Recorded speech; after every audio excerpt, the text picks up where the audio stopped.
Bonjour à tous et à toutes. Aujourd'hui, j'ai revêtu mon petit plaid Gwenadu, le drapeau breton, pour vous parler de ma fierté d'être bretonne. J'adore ma langue, même si je ne la pratique pas du tout. C'est à mon grand regret que je n'ai pas été bretonnisante depuis la naissance. Je ne la parle pas couramment. Je parle quelques mots par-ci, par-là.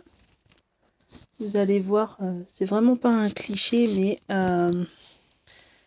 voilà, j'ai pour comme lampe de chevet, comme lampe de chevet, comme livre euh, en tête de lit, le le guériadur. Ça veut dire enfin ça se dit guériadur Neve, donc le nouveau dictionnaire. Donc c'est breton français. Vous voyez à l'envers comme dans un miroir, mais voilà, je peux vous dire c'est breton français. Donc Brezonec Calec. Brezonec qui veut dire breton, Calec qui veut dire français. Même si c'est écrit en français, mais je vous ai traduit. Et du coup, ce dictionnaire me permet d'apprendre quelques mots de temps en temps. Voilà. J'ai également, là je les ai pas sous la main, j'ai également les 2 premiers tomes d'Harry Potter en breton. Vous voyez, je commence à les avoir, à les obtenir au fur et à mesure. Voilà, je suis fière de cette langue qui est magique, qui est magnifique. Et c'est pourquoi j'aimerais en 2024 réussir à petit mieux parler en breton. Je vais essayer d'intégrer des mots, me mettre des post-it sur le frigo, sur le micro-ondes, pour apprendre petit à petit comment se dit telle ou telle chose en fait. Je pense que c'est bien d'être confronté à quelques mots de vocabulaire tous les jours pour pouvoir apprendre. La musique qui a bercé mon enfance aussi. Donc il y a eu Nolwenn Leroy, il y a eu Alan Stivell, Yann Fanch, ce regretté Yann Fanch. Et il y a eu du coup Trian, dont un des membres est décédé il n'y a pas si longtemps. Donc c'est aussi des musiques voilà, qui ont bercé mon enfance. Il y a eu Mano, voilà, Mano. Dans la vallée, wow, de Dana, la nana, dans la vallée, wow, j'ai cru entendre les échos. C'est très réputé. Et puis il y a aussi la suite de cette chanson qu'ils ont fait quelques années plus tard, il n'y a pas si longtemps. Ça s'appelle Marraine. C'est la suite directe de la vallée de Dana, si vous voulez connaître. Marraine, donc la reine, la femme du roi, marraine de, de Mano. Ils ont tourné au même endroit, donc dans les Côtes d'Armor, dans le même château. Bien sûr, dans toute l'histoire, je vous en parlerai un peu plus de tout ce qui est mythologie celtique, mythologie bretonne, la royauté en Bretagne, la duchesse Anne de Bretagne, dont j'avais fait une vidéo. Ma vidéo s'appelle La duchesse Anne, 2 fois reine de France. Donc vous la retrouverez, je l'avais faite l'année dernière. Voilà, vous la retrouverez en tapant ça dans le moteur de recherche dans ma chaîne. Voilà. J'avais mis beaucoup de temps à la faire. J'avais fait tout un script, plein de recherches, du montage et tout ça. J'avais adoré. J'aimerais trop refaire ça. Pour parler du roi Ivanhoe, pour parler de plein de trucs sur la Bretagne, comment la Bretagne est devenue française, voilà, comment la France a annexé la Bretagne, ce qui est arrivé aux Bretons quand les Français sont arrivés. Voilà, ils n'avaient pas le droit de pratiquer la langue, on les maltraitait. Voilà. Pourtant, c'est une magnifique langue. C'est une magnifique langue. Il y a à peu près 200 000 parlants, 200 000 bretonnants. Donc c'est vraiment pas assez. Et j'espère en faire partie un jour. J'y travaille. C'est long parce que le breton, c'est un peu compliqué au niveau de la conjugaison. J'ai eu du mal. Donc s'il y a des Bretons, des Bretonnants dans les commentaires, n'hésitez pas à m'aiguiller sur des techniques d'apprentissage. Donc je vais continuer avec ça, je vais continuer avec les post-it. Qu'est-ce que je peux dire?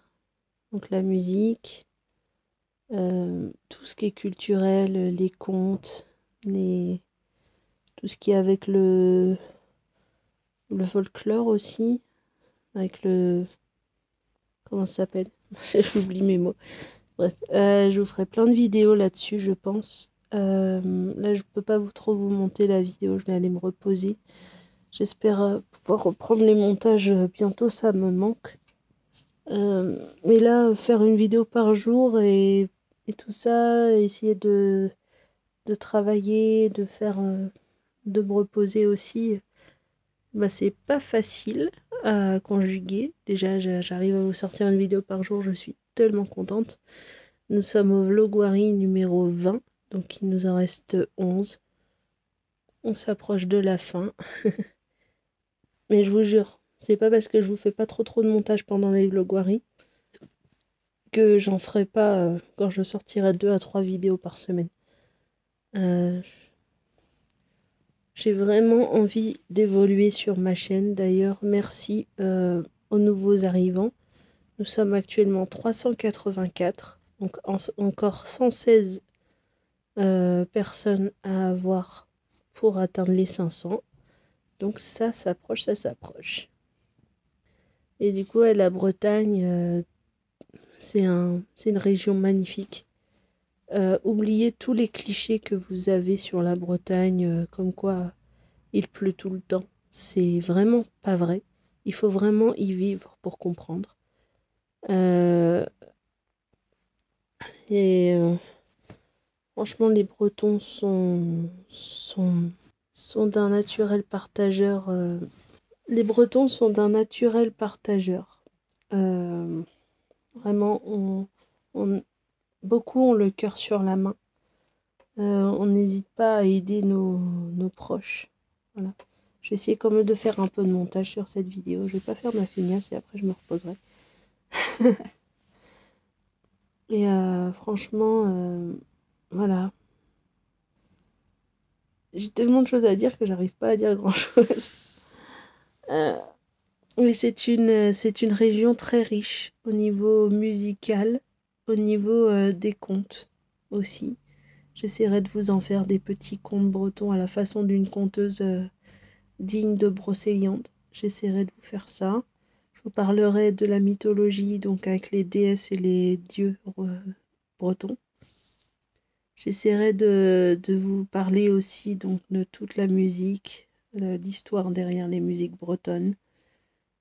Surtout une en particulier que je vous traduirai, même si, on va dire, si je vous la traduis, bah, vous allez me dire, elle est mieux en breton, quoi, ça sonne mieux.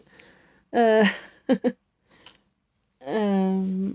oui, c'est la suite sud-armoricaine. N'allez pas vous spoiler en la traduisant, je vous le ferai. Je vous le ferai. Je vous ferai une vidéo là-dessus. Il y a des choses à dire. Et puis, je trouve que la Bretagne a une histoire vraiment riche. Donc, du coup, avec la duchesse Anne, euh, avec tout ce qu'elle a pu connaître au fil des siècles. Et puis, on peut dire que ça fait partie aussi un peu de la culture britannique. Parce qu'on dit bien que l'Angleterre, il y a la Grande-Bretagne. Et nous, on est la Bretagne. Grande-Bretagne, Bretagne, donc c'est lié avec l'histoire un peu britannique. Voilà. Ma région me manque beaucoup. Actuellement, je vis en Auvergne. Et ma région me manque beaucoup parce que mes racines sont là-bas, ma famille est là-bas, mes amis, la plupart enfin beaucoup de mes amis sont là-bas. Voilà, ça fait partie intégrante. Je suis très fière de faire partie de cette région. Je me sens pas auvergnate. Enfin, peut-être un jour, mais par mes origines, je me sens pas auvergnate du tout. En tant que bretonne, en fait, j'ai tendance à être très proche de ma culture d'origine et je me sens vraiment comme une celtique, à être très proche de la nature, très proche des animaux, très proche des miens. Voilà. On est très famille en Bretagne. Je pense que des fois, quand il faisait froid, ça aidait aussi pour se réchauffer, d'être en famille. Parce que là-bas, souvent, on avait, comment dire, des, des maisons au Moyen-Âge. En fait, on mettait les animaux à l'intérieur l'hiver et comme ça, on pouvait se réchauffer avec la présence des animaux, la chaleur des animaux. Et les lits, en fait, c'était des lits partagés, donc des sortes d'armoires. J'essaierai de vous mettre une photo si je retrouve. C'est pour ça que je vais faire du montage. Voilà, une armoire avec un lit à l'intérieur. Et en fait, on se partageait. C'est pour ça que je disais qu'on était vraiment très très famille. Je ne sais pas si ça existe dans d'autres régions, ce style de maison médiévale. Mais voilà, on était vraiment vraiment famille là-dessus. Je vous parlerai du conte des lavandières. Ah oui, voilà, c'est ça le mot que je cherchais. Je vous parlerai mieux de l'Ankou, même si j'avais fait un conte dessus déjà, enfin une creepypasta dessus. Je vous en parlerai beaucoup plus. J'ai tellement de choses à vous partager sur ma région d'origine. Tellement, tellement, tellement, tellement. Et là, j'ai pas pu vlogger à Noël parce que j'avais oublié ma caméra et tout ça. Bon, j'avais mon téléphone, mais voilà, j'ai pas pris le temps de vous faire ça. Donc la prochaine fois que je retourne en Bretagne, je vais vous vlogger des choses. Je vais essayer de vous montrer beaucoup plus de choses que dans le premier vlog que j'avais fait sur la Bretagne, que vous aviez vraiment aimé. Et où il y avait, d'ailleurs c'était il y a un an, tout juste un an. Et quelques temps plus tard, ma ficelle, qu'on voit apparaître dans la vidéo justement, ma ficelle est décédée. Voilà, ça fait un an. Ma ficelle, c'était mon petit chat. Mon petit chat. J'étais vraiment proche d'elle, quoi. Bon, je vous laisse, je vais aller faire le montage, vous sortir la vidéo. Je vous parlerai mieux de la Bretagne quand j'aurai plus de temps pour les montages et tout ça. Vous inquiétez pas. Et vive la Bretagne. Vive le Gwenadu. Kenavo, Dagaru Taran, ça veut dire je t'aime. Dagaron, ça veut dire aussi je t'aime. Irmat, ça veut dire bonne santé. Et Avechal, à bientôt. Kenavo, à demain pour le vlogwari numéro Unan Warnegent, qui veut dire 21.